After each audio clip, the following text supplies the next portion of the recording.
Good morning everyone, welcome to my YouTube channel. आज की इस लेक्चर में मैं आप लोगों के साथ डिस्कस करने वाली हूँ डायरेक्ट मेथड, जो कि हमारे पास अप्रोचेस ऑफ लैंग्वेज टीचिंग का जो है वो सेकंड मेथड है, बेस्ट मेथड है ऑफ लैंग्वेज टीचिंग और टारगेट लैंग्वेज टीचिंग। जो मेरे प्रीवियस 2 लेक्चर्स थे, उसमें फर्स्ट जो लेक्चर था उसमें मैंने आप लोगों के साथ डिस्कस किया था मेथड क्या होता है, करेक्टरिस्टिक्स मेथड्स की। और उसके साथ ही साथ हमने इंडक्टिव और डिडक्टिव मेथड को डिटेल में डिस्कस किया था। उसके बाद सेकेंड लेक्चर था, उसमें मैंने आप लोगों के साथ डिस्कस किया है ग्रामर ट्रांसलेशन मेथड को, उसकी टेक्निक को, प्रिंसिपल्स को, मेरिट्स और डीमेरिट्स को। और आज का जो हमारा जो लेक्चर है, इसमें हम डिस्कस करेंगे डायरेक्ट मेथड को। अगर आप लोगों ने वो दोनों लेक्चर नहीं देखे तो आप लोग देख सकते हैं, यूट्यूब चैनल पर जो है वो अवेलेबल हैं। ठीक है, आपको देखने भी चाहिए। जब तक आपको डिडक्टिव और इंडक्टिव मेथड का डिफरेंस या मेथड और टेक्निक में डिफरेंस नहीं पता होगा, तब तक आप जो है वो डायरेक्ट मेथड को या ग्रामर ट्रांसलेशन मेथड को अच्छे से समझ नहीं पाएंगे। ठीक है, तो चलिए हम स्टार्ट करते हैं डायरेक्ट मेथड को। डायरेक्ट मेथड क्या होता है? It is based on establishing an association between words and phrases. Suppose करें कि स्टूडेंट्स पहले बेचारे वर्ड्स सीखते हैं, फिर फ्रेजेस सीखना शुरू कर देते हैं, फिर सेंटेंसेस सीखना शुरू, फिर ऑब्जेक्ट्स को देखकर वो सोचना शुरू कर देते हैं और फिर एक्शन लेना शुरू कर देते हैं, बोलना शुरू कर देते हैं डायरेक्ट मेथड में। ठीक है, तो एक ऐसा तरीका जिसमें टीचर जो है वो स्टूडेंट को टारगेट लैंग्वेज के अंदर ही टीच कराता है, या कोई भी चीज़ अगर स्टूडेंट लर्न करता है तो वो कोशिश करता है कि टारगेट लैंग्वेज के अंदर लर्न करे, ताकि वो उसमें जो है वो ऑब्जेक्ट्स को देखकर खुद ही एक्शन ले सके, खुद ही जो है वो किसी से बात कर सके। ठीक है, उसकी स्पीकिंग स्किल्स अच्छी हो सके। It is bond between experience and expression. Expression और एक्सपीरियंस के दरमियान एक बॉन्ड होता है। आपको एक्सप्रेस करना है किसी चीज़ को एक्सपीरियंस के थ्रू। एक्सपीरियंस कैसे आएगा? अगर आप टारगेट लैंग्वेज को जो है वो बोलने की कोशिश करेंगे। In this method mother tongue is fully excluded. Fully mother tongue exclude की जाती है। आपका एडमिशन हो गया इंग्लिश डिपार्टमेंट के अंदर, आपको सारे टीचर ऐसे मिलेंगे जो इंग्लिश में बोलते हैं और ऐसी इंग्लिश बोलते हैं कि आपको समझ ही नहीं आती। And this method enables the learners to think and express in target language. और ये मेथड जो होता है वो स्टूडेंट को इस काबिल बनाता है, they must have to think in target language and express his और her feeling in that target language. ठीक है, कंपल्सरी हो गया, मस्ट हो गया, बाउंड हो गया कि आपको टारगेट लैंग्वेज के अंदर ही सोचना है और उसी के अंदर ही आपको बोलना है या एक्सप्रेस करना है जो भी कुछ आपको बोलना है। Learners learn the target language in this method as he learned the mother language in natural atmosphere। जैसे वो कहते हैं कि लर्नर्स जो होते हैं वो मदर टंग को एक नेचुरल एटमोसफेयर के अंदर जो है वो सीखते हैं। ठीक है, जो चाइल्ड होते हैं उनको तो नहीं पता होता कि कौन सी लैंग्वेज है। जब वो दुनिया में आते हैं और बोलना शुरू करते हैं तो वो अपने इन्वायरमेंट से देखकर बोलते हैं, जैसा सुनते हैं वैसा बोलते हैं। तो वो कहते हैं कि टारगेट लैंग्वेज को भी आपको ऐसे स्टडी करना है डायरेक्ट मेथड में, कि आपको देखना है, सुनना है लिसनिंग के थ्रू। ठीक है, लिसनिंग रीडिंग के थ्रू जो है वो आप टारगेट लैंग्वेज को स्टडी करेंगे डायरेक्ट मेथड के अंदर। प्रिंसिपल्स ऑफ डायरेक्ट मेथड, तो फर्स्ट प्रिंसिपल हमारे पास है यूज़ ऑफ टारगेट लैंग्वेज को यूज़ करना है। जो मर्जी हो जाए आपको टारगेट लैंग्वेज के अंदर बोलना है। ठीक है, यूनिवर्सिटी लेवल पर मोस्टली होता था कि हमें टीचर जो होते थे वो असाइन कर देते थे, टॉपिक असाइन करते थे, और हमारी जो स्टाइलिस्टिक की मैम हुआ करती थी वो तो हमें जो हम आपस में स्टूडेंट एक दूसरे के साथ डिस्कस कर रहे होते थे वो भी हमें नेटिव लैंग्वेज में या नेशनल लैंग्वेज में हमें डिस्कस नहीं करने देती थी। वो कहती थी इंग्लिश में ही आपको बात करनी है। तो मतलब आपको टारगेट लैंग्वेज के अंदर सोचना भी है तो टारगेट लैंग्वेज के अंदर सोचना है, एक दूसरे के साथ आपको डिस्कस भी करना है कोई टॉपिक, तो आपको टारगेट लैंग्वेज के अंदर ही आप लोगों को डिस्कस करना है। आप नेटिव लैंग्वेज नहीं बोल सकते अगर आप टारगेट लैंग्वेज को स्टडी कर रहे हैं। Target language is to be spoke and listen in every situation. जो भी सिचुएशन आ जाए आपको डेस्परेट हो जाना है और आपको टारगेट लैंग्वेज को लिसन करना है और उसी को ही आपने स्पीक करना है। A learner has to think and speak in target language का मतलब ये नहीं कि आप, अगर आप मोस्टली ऐसे होता है कि अगर आप माइंड के अंदर अपनी मदर टंग या नेटिव टंग में सोचते हैं और फिर सेंटेंस बनाने की कोशिश करते हैं तो आप स्पीक आउट नहीं कर पाते, उस सेंटेंस को अच्छे से एक्सप्रेस नहीं कर पाते। ठीक है, क्योंकि आप माइंड में कुछ और लैंग्वेज में सोच रहे होते हैं और बोल को कुछ और लैंग्वेज पे रहे होते हैं, तो वो कनेक्शन नहीं बन पाता दोनों लैंग्वेज के दरमियान में। तो इससे writing skills are very helpful in learning foreign language में। राइटिंग स्किल्स जो होती हैं वो भी बड़ी हेल्पफुल होती हैं। Sentence are basic unit of speech. Sentence होते हैं ना, स्पीच का बेसिक यूनिट क्या होता है? आप सेंटेंस बनाते जाइए, बोलते जाइए, ठीक है, स्पीकिंग पावर आपकी अच्छी होती जाएगी। Sentences are the basic unit of speech, memorization of words is not enough, ठीक है, मतलब आप वर्ड मेमोराइज कर लें, इसका मतलब ये होता है वोकैब सीख ले, उर्दू इंग्लिश वोकैब सीख ले, भी वोकैबलरी अच्छी होगी तो इंग्लिश बोलने आ जाएगी, ठीक है। तो इसका मतलब ये नहीं है कि आपकी वोकैब अच्छी होगी, मेमोराइजेशन आपकी अच्छी होगी तो आपको अच्छी इंग्लिश बोलने आ जाएगी। आपको सेंटेंसिक जो सेंटेंस होते हैं उसका बेसिक यूनिट जो कि स्पीच है, सेंटेंसेस आपको सीखने पड़ते हैं। Learners should think in sentences and their response should also be in full sentences. आप सेंटेंसेस में सोचें और सेंटेंसेस में बोलें, and there is no need try to repeat in short words. Short words में रिपीट करने की कोई ज़रूरत नहीं होती कि आप बोल रहे हैं और इसमें कुछ कोई एक वर्ड आप इंग्लिश का बोल दें, ठीक है।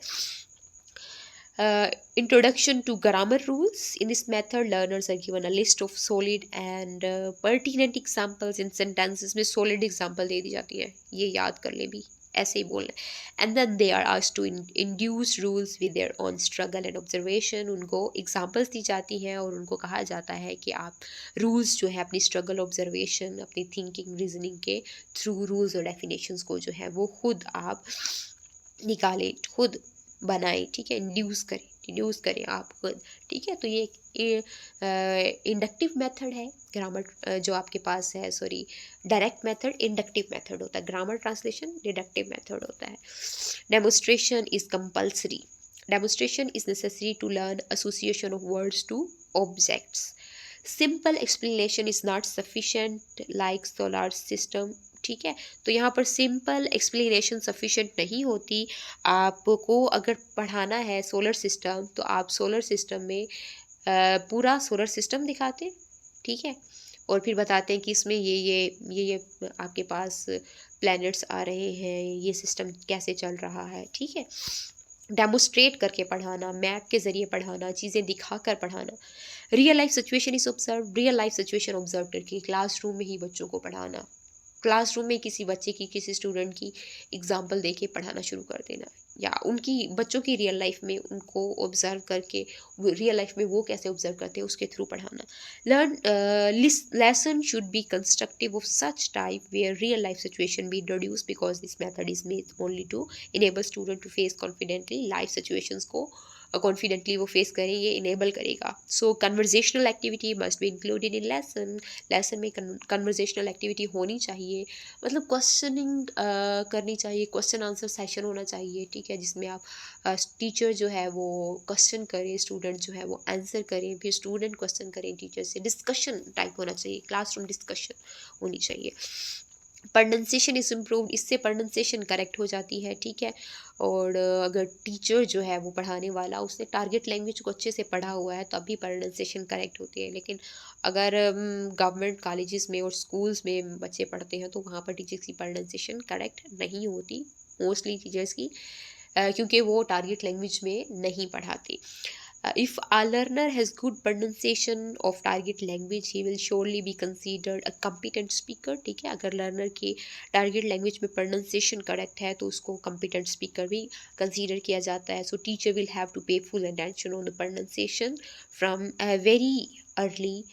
Base learner will commit a mistake but supervisor will have to correct them. तो जो लर्नर है वो तो मिस्टेक कमिट कर सकता है, गलतियाँ करते हैं, हम भी करते हैं, आप भी करते हैं, हर कोई गलती करता है, लेकिन सुपरवाइज़र को, टीचर को चाहिए कि उस जो मिस्टेक है उसको करेक्ट करवाएं ताकि उसकी प्रोनाउंसिएशन करेक्ट हो जाए। टेक्निक्स ऑफ डायरेक्ट मेथड की टेक्निक कौन कौन सी है?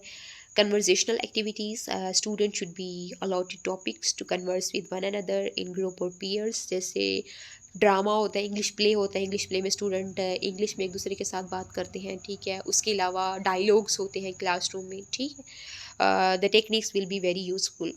कन्वर्सेशनल एक्टिविटीज़ करवानी चाहिए, क्वेश्चन एंड आंसर सेशन होना चाहिए, teacher should ask questions in target language and student should imply same language in this activity. Grammar rules are learned easily in communicative way में grammar rules भी बच्चे याद कर जाएंगे। एक्टिव लर्निंग होनी चाहिए और टीचर सेंटर्ड जो है वो होना चाहिए ताकि टीचर्स बोले उसकी प्रोनाउंसिएशन करेक्ट हो, बच्चे उसको इमिटेट करें, कॉपी करें, वो भी कॉम्पिटेंट स्पीकर बन जाए। रीडिंग एंड राइटिंग सेशन होना चाहिए, reading allowed is recommended. Recommend करना चाहिए कि रीडिंग अलाउड हो, ताकि बच्चों तक उनके कानों में आवाज़ जाए, वो लिसन करें और करेक्ट लिसन करें, ठीक है, करेक्ट प्रोनाउंसिएशन हो और उससे उनकी स्पीकिंग स्किल अच्छी हो। Writing in paragraph is appreciated, learners should be given chances to read aloud and write according to given situations, ठीक है। And dictation is also helpful in this method, dictation भी helpful होती है, ठीक है, ताकि बच्चों की जो स्पीकिंग स्किल है लिसनिंग स्किल से अच्छी हो जाए।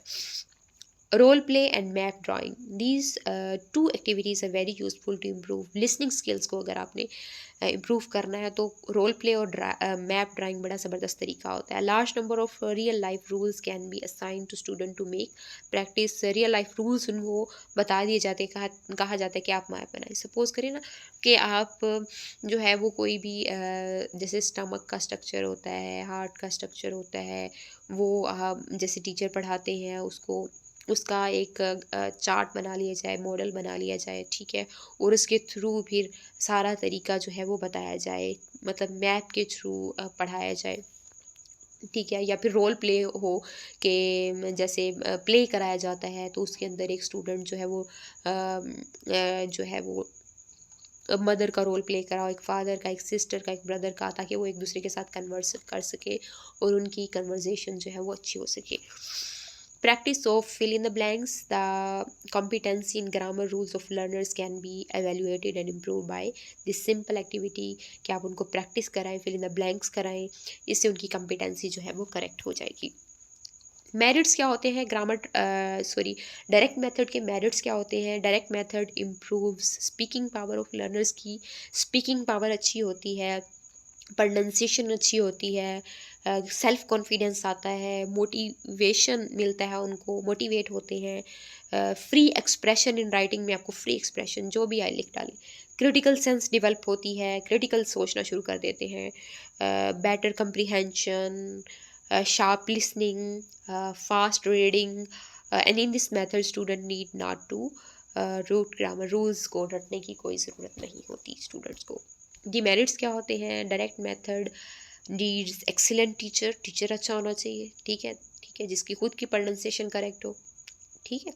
It waste lot of time, ज़्यादा वेस्ट होता है, ग्रामर रूल्स आर इग्नोर्ड होते हैं, डायरेक्ट मेथड एक्सपेंसिव होता है, ठीक है। अब मोस्टली आपको इस तरह का क्लासरूम तो प्रोवाइड नहीं किया जाएगा कि जहाँ पर आपके पास एक रिकॉर्डर हो, रिकॉर्डर में वॉइसेस लगाई जाएँ, आपको सुनवाई जाएँ, फिर चार्ट बनाए जाएँ, डिस्प्ले किए जाएँ, ये सारा तरीका तो नहीं प्रोवाइड किया जा सकता। ये इकोनॉमिकल नहीं होता, ये एक्सपेंसिव वन होता है। Real life situation is not easily available in the classroom, ठीक है। तो ये मेथड जो है इसके डीमेरिट्स भी हैं,